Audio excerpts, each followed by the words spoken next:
My name is Allie Zabinden, and I will be presenting on Theodore Robert Bundy. Ted Bundy was a very interesting man. From his childhood to his adult life, he was always running into trouble. Originally Ted Nelson, he was born to a 22-year-old unmarried woman named Louise. His father is still unknown to this day. Some theorize that it could have been his grandfather who raped Louise, or it could have been an ex-Marine who abandoned them. In order to hide her illegitimate son, Bundy was raised convinced that his mother was actually his sister and his grandparents were his real mom and dad. When Bundy was 3, his mother moved him and herself to Washington and met a man named Johnny Bundy. Johnny adopted Ted and changed his name so that he was officially Ted Bundy, again to hide the fact that he was born to an unmarried woman. Ted did not like his stepfather, so he would always cause problems when alone with him.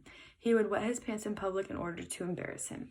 These problems continued on throughout his entire childhood, along with other key issues that may have caused him to become a serial killer.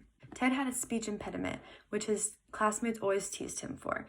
He was never enrolled in speech therapy, so this issue with his speech may have continued into his teenage years. He joined Boy Scouts, where he was teased for falling behind and earning his badges. To cope with this, he would dig holes, put sticks inside them, and cover them with brush to trick his classmates. They would fall into the holes, some spraining their ankles or cutting themselves. During his teenage years, he went on only one date throughout all of high school. Their date ended badly, and he again was teased for not having any game. Girls thought he was weird, he didn't have any friends, and was very lonely throughout high school. I believe this helped his psychopathic tendencies. He graduated from Woodrow Wilson High School and went to the University of Puget Sound, but dropped out after only 1 year. He then transferred to the University of Washington and graduated from there with a degree in psychology. This is where he started killing. Then he went to the University of Utah to study law. He never received a degree from there because he was arrested. Around 1966, when Bundy went to the University of Washington, he dated a woman named Diane Edwards. They dated for a while until he broke up with him for being unmotivated and lazy. Experts believe she was the cause of his breakdown and resembles some of his later victims. Before Bundy was executed, he admitted to 37 murders. Some believe that he may have killed over 100 women, but he was executed before he could confess to any more murders. His preferred method of killing was either beat to death or rape. In August 1975, Bundy was arrested but got released on bail the next day. He was placed on surveillance by the police and was called for a lineup and identified by Carol DeRanche for her attempted kidnapping. In March of 1976, he was arrested again and sentenced to a maximum of 15 years in prison. While in prison, he was convicted again for the murder of Karen Campbell. He went to trial and escaped through a window. He was captured again 8 days later.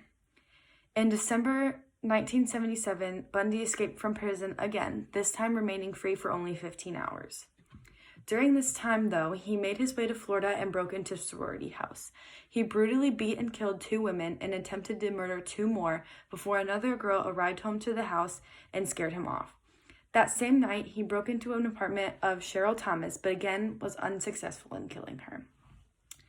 Ted Bundy was a very attractive man. His lack of social skills when he was younger changed greatly when he grew into an adult.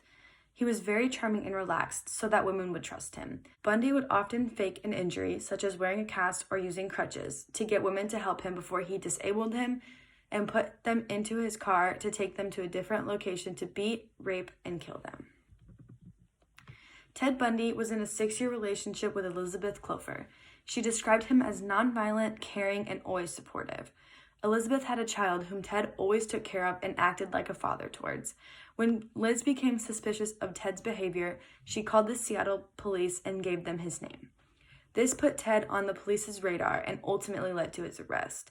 Liz believed Ted was innocent for a very long time until new evidence was given to her and a solid face recognition was confirmed.